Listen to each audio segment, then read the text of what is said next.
बंधु माने पवित्र अक्षय तृतीया उपलक्षे आपण मानकु समस्तंकु मोर हार्दिक शुभेच्छा एवं शुभकामना।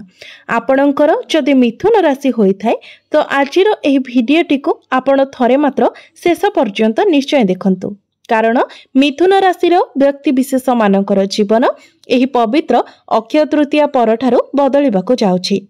कारण ग्रह नक्षत्र मानकर चलन रे एक बहुत बड़ परिवर्तन हेबाकु जाउछि, जहा फलरे आपणक जीवन रे मध्य एक बड़ परिवर्तन हेबाकु जाउछि।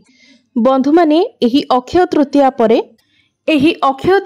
परे सूर्य निजर राशि परिवर्तन करिवे। एहा सहित तीनोटी प्रमुख ग्रह देवगुरु बृहस्पति एवं राहु केतु मध्य निजर राशि परिवर्तन करिवे। तो बंधु माने गुरु आपणक पई बहुत शुभ फल प्रदान करिबा पई जाउछंती, सूर्य मध्य आपणक बहुत शुभ फल प्रदान करिबा पई जाउछंती। तेबे एहा प्रभाव रे आपणक जीवन रे केउ सब परिवर्तन हेबाकु जाउछि, राहु केतु आपणको केउ भली फल प्रदान करबाकू जाउछंती, से विषय रे आजिर एही भिडियो रे आमे माने विस्तार भाबरे जानिबा। सेथि पई आपण माने भिडियोटी को स्किप न करी शेष पर्यंत निश्चय देखंतु एवं आपणकर जदि मिथुन राशि होई थाए तो भिडियोटी को लाइक करी चैनल टी को सब्सक्राइब करि दियंतु। कमेंट बॉक्स रे भक्ति एवं श्रद्धार सहित जय श्री जगन्नाथ निश्चय लिखंतु। तो बंधु माने आसंतु आरंभ करिबा आजिर एही कार्यक्रम, जहाँकि आपणकर जन्म राशि चंद्र राशि उपरे आधारित अटे। तो राशि चक्रर 12 गोटी राशि मध्यरु तृतीय राशि हेउछि मिथुन राशि। तो आपणकर राश्याधिपति हेउछंती बुध। तेबे अक्षय तृतीया परे आपणको कुंडलीर द्वितीय भावरे चलन करिवे मंगल, चतुर्थ भावरे चलन करिवे केतु, दशम भावरे चलन करिवे राहु, शनि, बुध एवं शुक्र, एकादश भावरे चलन करिवे सूर्य एवं आपणकर द्वादश भावरे चलन करिवे गुरु।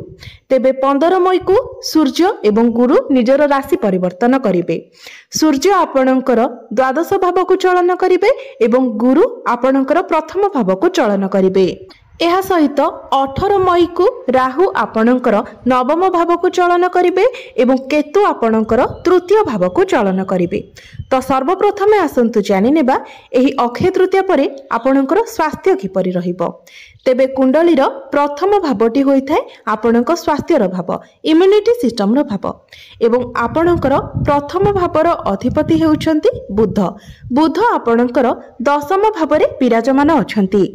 तो बंधु माने बुधंक सहित राहु एवं शनि विराजमान थिबा हेतु आपणको टिके दुर्बल भली लागिबो, किंतु सेपरि किछि वास्तव रे नुहे। आपण निजको टिके दुर्बल अनुभव करिवे, किंतु आपणकर स्वास्थ्य वास्तव रे बहुत भलो रहिबो। आपणकर इम्यूनिटी सिस्टम मध्य भलो रहिबो एवं 18 मई को राहु मध्य आपणकर दशम भावरु बाहरी जिबे, अर्थात बुधंक निकटरु बाहरी जिबे। तो आपणकर स्वास्थ्य बहुत भलो रहुछि एही अक्षय तृतीया परे।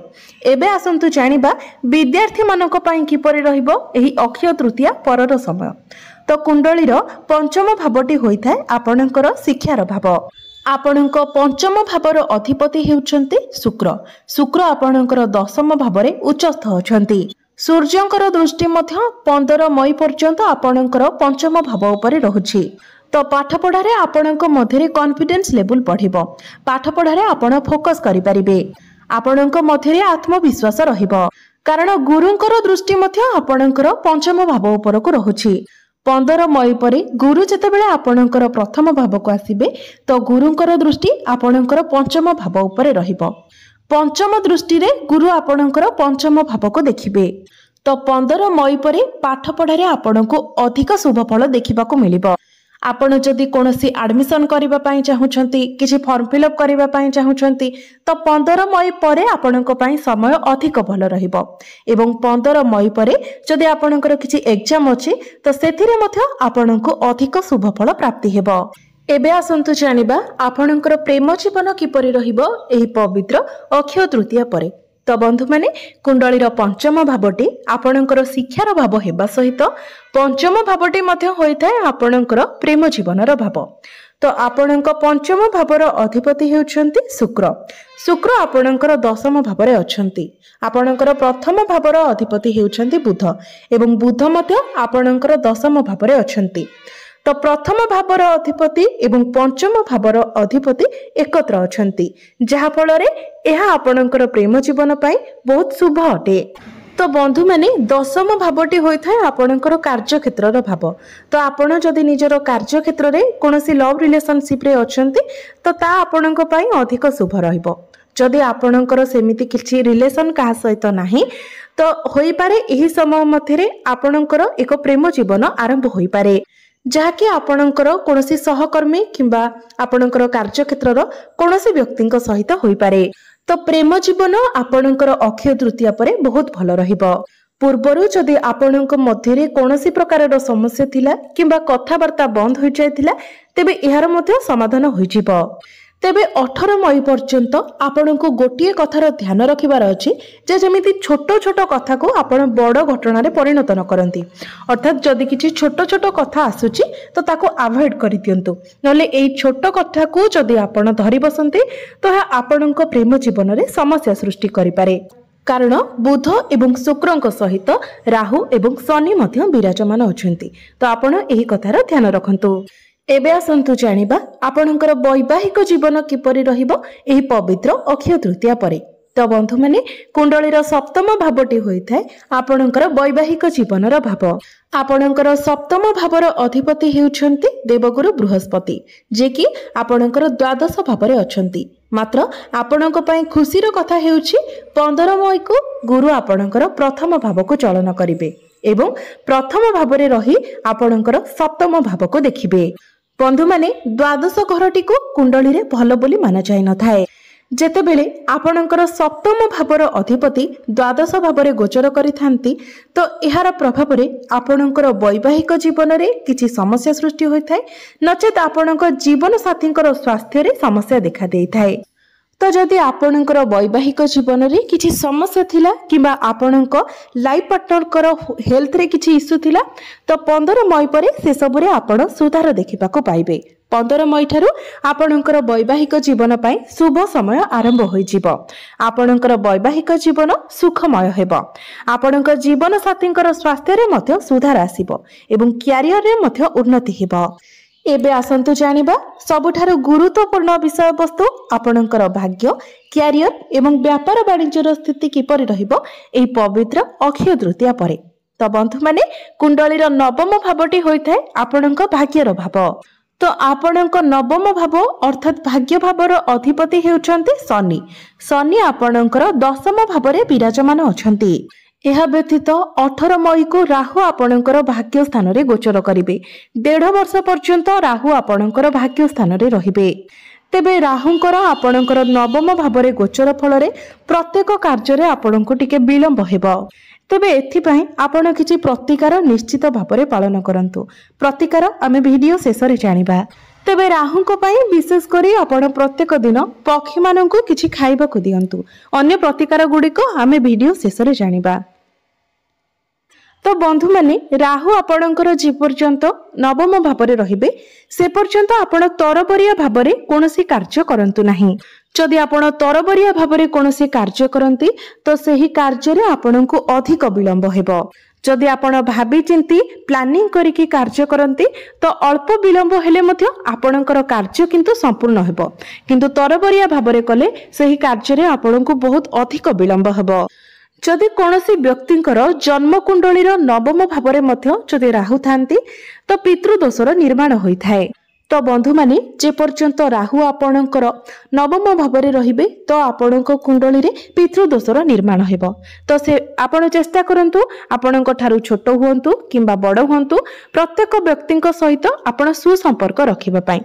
कहा मनरे आपण कष्ट देबा पई चेष्टा करंतु नाही। आपण जेते पारिबे असहाय व्यक्ति माननकु सहाय्य करंतु। आपणको राहुंको ठारू सुप्रभाव मिलिबो। तेबे आपण जदि किछि इन्वेस्ट करिवार चिंता करूछंती तो राहु जे पर्यंत आपणकर नवम भावरे अछंती से पर्यंत आपण इन्वेस्टमेंट ठारू जदि दूरे रुहंती आपणको पई भलो रहिबो। कारण एही समय investment share market stock market ए सबरे आपणको क्षतिर सामना करिवा को पड़ी पारे। एबे आसंतु जानिबा आपणकर करियर किपरि रहिबो एही पवित्र अक्षय तृतीया परे। तो बंधु माने कुंडलीर दशम भावटी होइथाय आपणकर करियर भाव एवं आपणकर दशम भावर अधिपति हेउछंती देवगुरु बृहस्पति जे कि आपणकर द्वादश भाव में विराजमान अछंती। मात्र 15 मई को गुरु आपणकर प्रथम भाव को चलन करिवे। एहा सहित आपणकर दशम भाव में विराजमान अछंती राहु, बुध, शुक्र एवं शनि। 18 मई को राहु मध्य आपणकर दशम भाव बाहरी जिवे। तेबे वर्तमान आपणकर शनि आपणकर दशम भाव में अछंती, शुक्र मध्य आपणकर दशम भाव में उच्चस्थ अछंती। तो आपण को चाकरी मिलबार बहुत अधिक संभावना रहुछि। तेणु आपण चाकरी पय निजर चेष्टा जारी रखंतु। यह सहित शुक्र आपणकर दशम भाव में उच्चस्थ थिबा जोगु आपणकर कम्युनिकेशन स्किल्स बहुत भल रहिबो। शनि आपणकर दशम भाव में थिबा हेतु आपण कठिन परिश्रम करिवे। आपण आपणक काम को डरिबे नाही। काम को नहीं कि आपणक मध्यरे कोनोसी भय किंबा शंका मध्य रहिबो नाही। आपण परिश्रमी हेबे, निजर काम रे आपण एफर्ट्स लगाइबे एवं आपण आपणकर कार्य को पूरा मध्य करिवे। कारण आपणकर दशम भावर अधिपति गुरु मध्य आपणकर प्रथम भाव को चलन करिवे। तो 15 मई परे आपणकर क्यारियर रे जहाँ भी किछि समस्या थिला सब किछि समाधान होई जिवो। 15 मई परे आपणकर मैनेजमेंट एवं काम करिबार शैली रे मध्य एक बहुत भल परिवर्तन आसीबो एवं आपणको चाकरी मिलिबार संभावना मध्य बढ़ी जिवो। सूर्य आपणकर उच्चस्थ थिबा हेतु सरकारी क्षेत्र रो आपण लाभान्वित हेबे। जदि सरकारी क्षेत्र रे अछंती तो आपणकर प्रमोशन मध्य होई पारे। बिजनेस रो कथा जदि कहिबा तो अक्षय तृतीया परे बिजनेस आपणकर बहुत भल रहिबो। आपण बिजनेस को आगो को बढ़ाई पारंती। पार्टनरशिप बिजनेस मध्य आपण स्टार्ट करि पारंती। तो बिजनेस आपणकर अक्षय तृतीया परे बहुत भल रहिबो। आपणको लाभ प्राप्ति हेबो। आपणकर फाइनेंशियल ग्रोथ हेबो।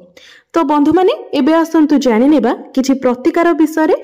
जे प्रतिकार गुडिक करिबा तरा आपणको अधिक मात्रा रे शुभ फल प्राप्ति होई परिबो एवं जहाँ किछि अशुभत्व रहुछि से सब खंडन होई जिवो।